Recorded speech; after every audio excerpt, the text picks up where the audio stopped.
नमस्कार, बहुत बहुत स्वागत है आपका। मैं हूं आपके साथ ऋतु ज्ञानवानी। हम बात करेंगे इस बुलेटिन में क्राइम की खबरों की। सबसे पहले बात कराची की। कराची से पढ़ाई करने वाला ये वो कातिल है जो फर्राटेदार अंग्रेजी बोलता है। हत्यारा कई शहर में छुपता फिरता है।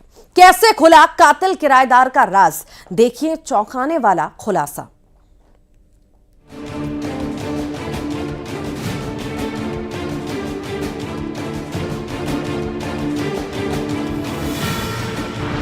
कराची से पढ़ाई, रायपुर में मर्डर। नटराज की मूर्ति से कई वार। मकान मालिक का काम तमाम। 6 शहर में छुपता रहा हत्यारा। उधारी का चस्का, शौक बेहिसाब। कातिल किराएदार, हत्यारे का पाकिस्तान कनेक्शन। उम्र 41 साल। नाम मुकेश सिंह धारवानी। फर्राटेदार अंग्रेजी बोलने में माहिर है। चेहरे पर बिल्कुल मत जाना, इस चेहरे के पीछे कई चेहरे हैं। शराफत का नकाब हम हटाएंगे। इंग्लिश पर जितनी कमांड थी इसकी, लोगों का भरोसा भी जीत लेता था। पुलिस की माने तो इसने पाकिस्तान के कराची में पढ़ाई भी की है। भोपाल से करीब 1 महीने पहले रायपुर आया, फिर गायब हो गया। 6 शहर में ये छुप रहा था। दुर्ग, नागपुर, हैदराबाद, मुंबई, दिल्ली और चंडीगढ़। लगातार बदल रही लोकेशन ने पुलिस की पेशानी पर बल ला दिया, लेकिन इस हत्यारे का सुराग हाथ नहीं लगा। अब इस पर कत्ल का जो संगीन इल्जाम लगा है, उसकी खूनी कहानी भी आपको सुनाते हैं। टेक्निकल एड के आधार पर पहचान की गई थी उसके लिए टीम यहाँ से रवाना हुई थी। टीम ने चंडीगढ़ से उसको पकड़ के लाया है। पूछताछ करने पर उसने बताया कि वो 20 से 25 हजार रुपये उधारी लिया हुआ था रत्नेश्वर बनर्जी से। उसी को उसने मांग रहे थे। तो ये इसी बात पर विवाद हुआ। विवाद में इसने अचानक वहीं रखे हुए नटराज की मूर्ति, हेलमेट आदि से मारपीट किया था, जिससे रत्नेश्वर बनर्जी की मौत हुई थी। मुकेश कुमार सरवानी को पकड़ा गया है। रायपुर के खम्हारडीह थाना इलाके के अंजलि विहार में दीपावली के 2 दिन पहले बुजुर्ग दंपति पर हमला हुआ था। बुजुर्ग रत्नेश बनर्जी और उसकी पत्नी माया बनर्जी पर जानलेवा हमला किया गया। रत्नेश बनर्जी की इस हमले में जान चली गई। रत्नेश बनर्जी की हत्या नटराज की मूर्ति के वार से हुई थी। कई बार उन पर हमला किया गया। पत्नी की भी जान लेने की कोशिश की गई। हेलमेट से भी वार किया गया था। कत्ल किया था आरोपी मुकेश ने। मुकेश भोपाल से रायपुर आया था। रत्नेश बनर्जी के घर किराए का मकान लिया। किराएदार मुकेश को उधारी का चस्का था। अपना शौक पूरा करने के लिए उधारी लेता था। कई लाख रुपए का कर्जा था इस पर। मकान मालिक से आखिर उसकी हुज्जत क्यों हुई?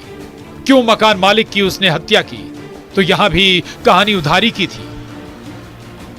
करीब 20,000 रुपए मुकेश ने उधार लिए थे, लेकिन जब मकान मालिक ने रुपए उधार मांगे तो मुकेश तैश में आ गया और उसने मकान मालिक की हत्या कर दी। किराएदार मुकेश की चंडीगढ़ से गिरफ्तारी हुई है। खुलासे ने सबको हैरान कर दिया। रायपुर में युगल तिवारी के साथ bureau report, news 18, Madhya Pradesh, Chhattisgarh.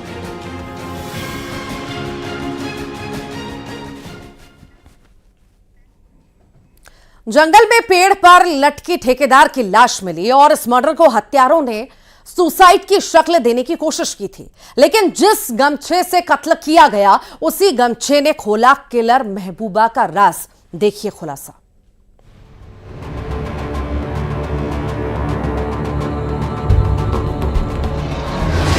ठेकेदार की लाश एक मिस्ट्री। जंगल में अय्याशी, फांसी पर लटकती लाश। हत्यारे की सुसाइड वाली साजिश। बदनामी का डर, रुपए की डिमांड। ब्लैक मेलर का मर्डर। तारीख थी 31 अक्टूबर, यानी कि वो दिन जब दीपावली थी। लेकिन दीपावली से पहले किसी की जिंदगी का दिया बुझा दिया गया। अनूपपुर के कोतवाली थाना इलाके में भोलगढ़ के जंगल में एक लाश फांसी के फंदे पर झूल रही थी। यह लाश दिलीप यादव की थी। बिजोड़ी गांव का रहने वाला दिलीप यादव पेशे से ठेकेदार था। शादीशुदा दिलीप की मर्डर मिस्ट्री में 2 ऐसे सुराग थे जिससे यह पता चला कि दिलीप ने सुसाइड नहीं किया है, बल्कि उसकी हत्या करके लाश को फांसी के फंदे पर लटका दिया गया। अनूपपुर में ब्लाइंड मर्डर की यह वारदात किस ओर इशारा कर रही थी? गमछे ने खोला कातिल का राज। कॉल डिटेल्स में कैद कातिल महबूबा। दिलीप की हत्या का पहला सुराग था गमछा। दिलीप के घर वालों ने यह बात बताई, जिस गमछे से दिलीप की लाश लटकी हुई है, यह गमछा दिलीप का नहीं है। अब सवाल था कि गमछा किसका है? फिर गांव में पता चला कि एक आदमी ऐसा गमछा पहनता है। अब दूसरा सुराग, दिलीप की बात अक्सर एक महिला से होती थी। क्या इस कत्ल का कनेक्शन महिला से भी है? तो जवाब है हां। महिला ठेकेदार दिलीप की महबूबा थी। महबूबा अपने प्रेमी के कत्ल की राजदार भी थी। अब गमछा वाला कातिल कौन है? तो ये खुलासा भी सुनिए। महिला के पिता का गमछा था ये, यानी कत्ल में प्रेमिका, उसका पिता दोनों शामिल थे। दिवाली के दिन दिनांक 31 अक्टूबर 2024 की सुबह संदीप यादव निवासी ग्राम बिजोड़ी के द्वारा थाना कोतवाली अनूपपुर में आकर रिपोर्ट दर्ज कराई गई थी कि उनके मामा जो ठेकेदारी का काम करते हैं दिलीप यादव जी, जो बनगवा भालूमाड़ा थाना अंतर्गत रहते हैं, वो एक दिन पहले से मिसिंग हैं। और उन्होंने मोबाइल की लोकेशन के आधार पर पता किया तो भोलगढ़ गांव के पास जो जंगल है वहां महुआ के पेड़ों के पर टंगी हुई लाश मिली थी। और जांच पर मालूम चला कि इसमें फांसी पर नहीं लगा है, बल्कि इसकी हत्या करके उसको पेड़ पर टांगा गया है। मृतक दिलीप यादव जो ठेकेदारी करता था, भोलगढ़ की एक महिला कलावती पाव के साथ उसके अवैध शारीरिक संबंध थे, जिसका पति पिछले कई सालों से मुंबई में काम करता है। ब्लाइंड मर्डर का आंख खोलने वाला सच भी सुनिए। दिलीप के यहां काम करने वाला मजदूर, जिसकी बीवी से दिलीप ने नाजायज रिश्ते बनाए, महिला का पति बाहर काम करने चला गया। करीब 1.5-2 साल से ये अवैध संबंध थे। अब आरोप कि ठेकेदार दिलीप महिला को ब्लैकमेल करके रुपए ऐंठने लगा। ब्लैकमेलिंग और बदनामी के डर से परेशान महिला ने पिता को बात बताई और दिवाली से पहले बन गया कत्ल का प्लान। अवैध संबंध के चलते चलते ठेकेदार उस महिला को बदनामी का डर दिखा के ब्लैकमेल भी करने लगा था। इसी बात को लेकर दीपावली के एक रात पहले महिला ने अपने पिता और नाबालिग पुत्र की शादी योजना बनाकर ठेकेदार को भोलगढ़ के पास जंगल में बुलाया और उसका गला दबाकर हत्या कर दी। और तीनों ने मिलकर उसको महुआ के पेड़ पर जो है फांसी का रूप देने का प्रयास किया, जिस पर हत्या और साक्ष्य नष्ट करने का अपराध पंजीबद्ध करके तीनों आरोपियों को गिरफ्तार कर लिया गया। 2 सुरागों ने रिश्तों से बेवफाई और ब्लैकमेलिंग का काला चिट्ठा खोल दिया। अनूपपुर में रवि ओझा के साथ bureau report, news 18, Madhya Pradesh, Chhattisgarh. और अब देखिए भेड़िए का शॉर्ट एनकाउंटर। 8 साल की बच्ची से दरिंदगी करने वाले शैतान अंकल ने तंत्र मंत्र का जाल बुना था, जिसमें वो पहले एक लड़की की इज्जत को तार तार करने वाला था, लेकिन वो लड़की बच गई।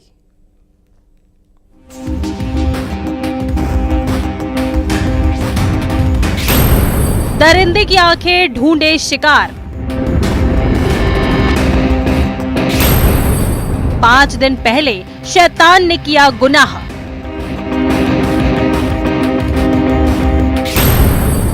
तंत्र मंत्र का जाल,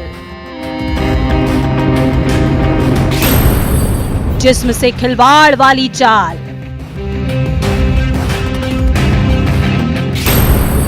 आठ साल की मासूम शैतान अंकल, भेड़िए का शॉर्ट एनकाउंटर। इसे शैतान कहें या भेड़िया, या फिर भरोसे का चीरहरण करने वाला दरिंदा। भरोसा जीतने और उसे तार तार करने में माहिर है ये शैतान अंकल। नाम मुकेश जाटव। तारीख 7 नवंबर, जिस तारीख को 8 साल की बच्ची को अपने साथ ये ले गया था आरोपी मुकेश। बच्ची की मां फसल बेचने गई थी, जिसे 100 रुपए कम मिले तो शैतान की नजर बच्ची पर पड़ी, जिसने ये कहा कि वो बच्ची को रुपए दिलाकर घर छोड़ देगा। लेकिन बच्ची जंगल में मिली, वो भी इस हालत में कि किसी की भी रूह कांप जाए। 8 साल की बच्ची के साथ इस दरिंदे ने हैवानियत की थी। इस अनजान भेड़िए की तलाश जारी थी। अब इसके गुनाह का दूसरा काला चिट्ठा सुनिए। आरोपी मुकेश जाटव इससे पहले एक और थाना इलाके में एक लड़की के साथ गलत काम करना चाहता था, जिसने बच्चे के घर वालों को कहा कि वो तंत्र मंत्र जानता है, उससे सारे काम आसान हो जाएंगे। ये भी कहा कि बच्ची को मेरे साथ भेज दो। लड़की गई, लेकिन लड़की के साथ इसने गलत हरकत करना शुरू की तो लड़की खुद की आबरू बचाने के लिए भाग निकली। इसमें एक 8 वर्ष की बच्ची के साथ बलात्कार का केस किया गया, इसके द्वारा किया गया था और इस पे कई पुराने भी मामले हैं और ये काफी कुख्यात बदमाश था। इसके बाद गुनाह के इस दरिंदे ने 7 नवंबर को 8 साल की मासूम बच्ची के साथ वहशीपन किया। इनामी बदमाश की तलाश जारी थी। हमारी 2 टीम सिरसी और मयाना के थाना प्रभारी के नेतृत्व में केदारनाथ मंदिर के क्षेत्र में इसको ट्रेस किए और जब ये आमना सामना हुआ तो ये उसके द्वारा 2 गोली फायर किया गया 315 बोर से और 1 गोली और तीसरा गोली फायर करने के समय ही पुलिस आत्मरक्षा पुलिस की मुठभेड़ में इसके पैर में गोली लगी। आरोपी मुकेश जाटव केदारनाथ के जंगलों में छिपा हुआ था, जहां पुलिस का दावा कि इसने पुलिस पार्टी पर भी फायर किया और फिर दरिंदे का शॉर्ट एनकाउंटर हुआ, पैर में गोली लगी। इन पे 25,000 का इनाम आईजी महोदय के द्वारा घोषित किया गया। आरोपी पर कई मामले दर्ज हैं। क्राइम कुंडली खंगाली जा रही है। गुना में संदीप दीक्षित के साथ bureau report, news 18 Madhya Pradesh, Chhattisgarh. फिकर नॉट, बाबा है न, बाबा दौलत दिलाएगा और शोहरत भी। ऐसे ही दावा करता है एक तांत्रिक बाबा, जिसने जंगल में तंत्र मंत्र का खेल शुरू किया। लेकिन इस कहानी में एक ट्विस्ट है। वो ट्विस्ट आखिर क्या है, देखिए।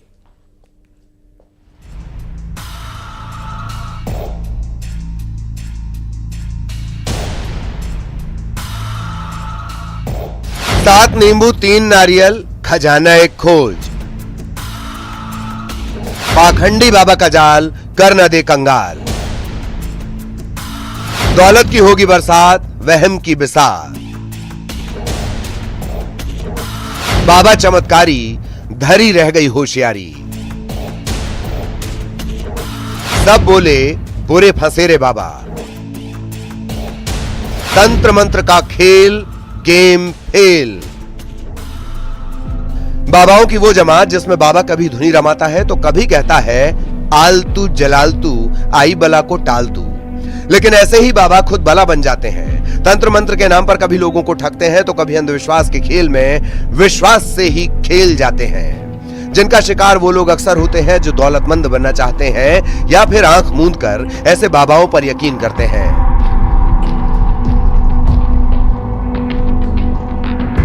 जल्दी अमीर बनने के लिए क्या किया जा रहा था ये भी आपको बताते हैं। खजाने की तलाश में तंत्र मंत्र का सामान लेकर दावा करता है बाबा कि बेटा फिकर नॉट, तांत्रिक बाबा है ना। कोरबा में एक तांत्रिक बाबा पर यही संगीन इल्जाम लगा है। बांगो थाना इलाके में मंदिर की जमीन के पीछे कुछ ऐसा सामान मिला कि सब लोग हैरान थे। जो लोग पूजा पाठ कर रहे थे, इन लोगों ने कहा कि वो मंदिर के लिए जमीन का भूमि पूजन कर रहे हैं, लेकिन कहानी कुछ और निकली। गांव वालों को शक है कि ये पूजा नहीं बल्कि तंत्र मंत्र का खेल हो रहा था। बाउंड्री वॉल के पीछे ये लोग 3 नारियल और 7 नींबू, 2 झंडा, एक दीपक जलाकर ये लोग पूजा अर्चना कर रहे थे। और मुझे पता चला, फिर उनके मैं जैसे आया तो वहां से वो लोग गाँव वाले उनको घर तरफ ले आए थे। बाकायदा 3 नारियल 7 नींबू, पूजा का लाल कपड़ा, दीपक रखा था। तंत्र मंत्र में क्या बकरे की बलि दी जाने वाली थी? क्योंकि जहां पूजा का सामान मिला वहां बकरा भी था। जंगल में ये खेल चल रहा था, लेकिन तांत्रिक का ये खेल तब फेल हो गया जब किसी गांव वाले को खबर लगी कि यहाँ खजाने के लिए पूरा तामझाम बिछाया गया है और ये खेल अपने अंजाम तक पहुंचता उससे पहले एक तांत्रिक और 4 लोग जो अंबिकापुर से आए थे उन पर कार्रवाई हुई। पूछताछ किया तो पूछताछ करने के बाद बताते थे कि हम लोग भूमि पूजन कर रहे थे मंदिर बनवाने के लिए। तो मैं पूछा मंदिर बनवाने के लिए भूमि पूजन कर रहे थे तो गांव के किसी भी ग्रामीण को पता चलना चाहिए, सूचना देना चाहिए, लेकिन आप बिना सूचना दिए पहुंचे न तो मेरे को बताए, ये तो गलत बात है। हाँ, उस क्षेत्र में पहले भी 3 मूर्तियां राम भगवान और सीता का चोरी हुआ था, इसके बाद भी रामो थाना को दिया गया था, कार्रवाई हुआ था। अब इस बार दूसरा कांड है, इसके बाद हम जिस थाना को दे दिए सवार आकर, उसके बाद अभी बांगो पुलिस वाले कार्रवाई कर रहे हैं। नींबू, अगरबत्ती और झंडा और दीपक लगाकर जो है पूजा पाठ कर रहे थे गांव वाले से छिपकर। गांव वाले सरपंच, कोतवाल और प्रतिष्ठित नागरिक लोग उसे देख लिए और उनको लगा कि हंडा निकालने का कुछ कारण पूजा पाठ किया जा रहा है। इस पर शिकायत हुआ था और 5 व्यक्ति के ऊपर, अंबिकापुर से आए 5 व्यक्ति के ऊपर जो है धारा 109 की कार्रवाई किया गया। अब खजाने की तलाश करने वालों के होश उड़े हुए हैं, जो सोच रहे हैं कि दौलत की चाहत में बुरे फंसे रे बाबा। तो आप भी किसी तांत्रिक के झांसे में ना आए, दिमाग की बत्ती जलाएं, अंधविश्वास को दूर भगाएं। कोरबा में अब्दुल असलम के साथ bureau report, news 18 Madhya Pradesh, Chhattisgarh. ये खबर और खुलासा आपके काम का है। आपने डिजिटल अरेस्ट के फ्रॉड की कई वारदातें देखी होंगी, सुनी होंगी, लेकिन आज हम आपको दिखाने जा रहे हैं कैसे नटवर लाल बेहाल हो गया, थक के होश उड़ गए।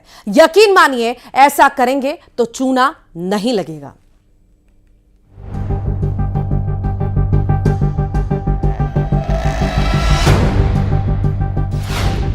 एक फोन कॉल, नटवर लाल बेहाल।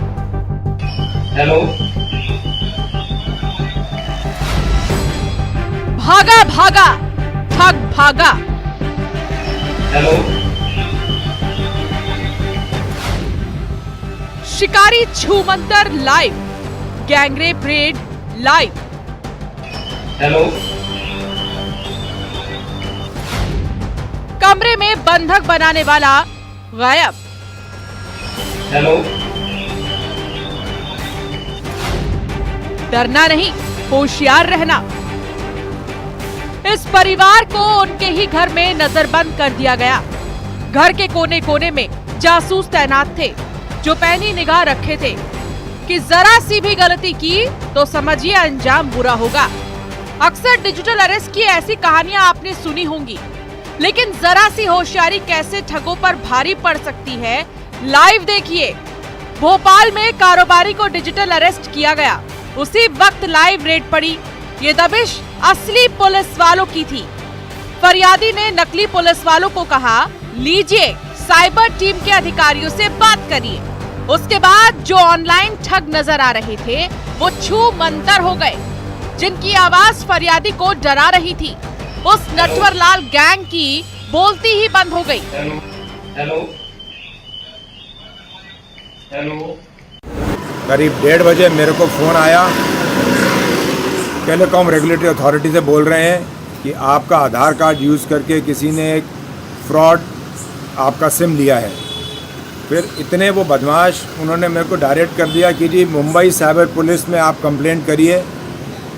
बाद में उन्होंने मेरे को साइबर अरेस्ट का डरा दिया। आप समझते हैं जब आदमी डर जाता है इस बात के लिए। ये खबर आपको होशियार कर रही है कि कैसे थोड़ी सी सावधानी और दुर्घटना नहीं होगी, यानी आपको चूना नहीं लगेगा। हुआ क्या, अब ये आपको बताते हैं। कारोबारी को कॉल आया, ये कहकर डराया गया कि इलीगल एक्टिविटीज में आपकी सिम और दस्तावेज का इस्तेमाल किया गया है। उसके बाद मुंबई के पुलिस अधिकारियों से बात कराई गई, यानी फर्जीवाड़ा सब कुछ हो रहा था।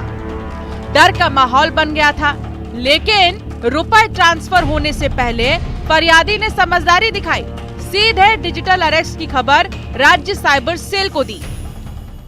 उन्होंने मेरी सारी इन्फॉर्मेशन गैदर करने की कोशिश की, पर मेरे को बोलना पड़ेगा, मैंने एमपी की साइबर क्राइम डिपार्टमेंट को कांटेक्ट किया। उनके 2 ऑफिसर श्री सचिन और उनके पार्टनर आए। एक फ़ोन कॉल में वो सारे फ्रॉडस्टर भाग गए। मेरा कोई पैसे का नुकसान नहीं हुआ, कोई फैमिली को नुकसान नहीं हुआ। 6 घंटे तक बंधक बनाने के बाद कारोबारी ने होश नहीं खोया, बल्कि ये समझदारी ठगों के होश उड़ा गई। ऐसे किसी जाल में फंस जाएं तो डरे नहीं, ऐसे ठगों की खबर लें। भोपाल में शिवकांत आचार्य के साथ bureau report, news 18, Madhya Pradesh, Chhattisgarh. और अब बात कांकेर की, जहां पर नहरपुर ब्लॉक के अमोड़ा गांव में भालू की दहशत है। यहां राशन की दुकान पे 5 भालू पहुंच गए। पिछले सप्ताह भी इसी राशन दुकान में भालू आया था। ग्रामीणों ने भालू का वीडियो भी बनाया। बार बार रिहायशी इलाके में भालुओं के आने से कहीं ना कहीं ग्रामीण डरे हुए हैं। हालांकि अभी तक भालू ने किसी को कोई नुकसान नहीं पहुंचाया, फिर भी वन विभाग ने लोगों को सावधान किया है। ये एक्सक्लूसिव तस्वीरें इस वक्त आप देख रहे हैं। रिहायशी इलाके में लगातार भालू पहुंच रहे हैं और कहीं ना कहीं वहां के लोगों में डर भी बना हुआ है कि कहीं उन पर ये हमला ना बोल दे। वन विभाग भी अलर्ट पर है, लगातार नजर बनाए हुए है और जो लोग हैं उन्हें भी सतर्क रहने के लिए, सावधान रहने के लिए कहा गया है। थोड़ा सा शांत रहिए, मेरा मोबाइल कवर कर दिया है ना। एक्सक्लूसिव तस्वीरें। रिहायशी इलाके में भालुओं को पहुंचना कहीं ना कहीं लोगों के लिए डर इस वजह से बना हुआ है और वन विभाग भी लगातार नज़र बनाए हुई है। इससे पहले भी हमने देखा कि भालुओं ने डेरा डाला था और अब फिर से भालू की वजह से दहशत गांव में है। राशन की दुकान में 5 भालू पहुंच गए और आसपास के लोग डर के साए में हैं।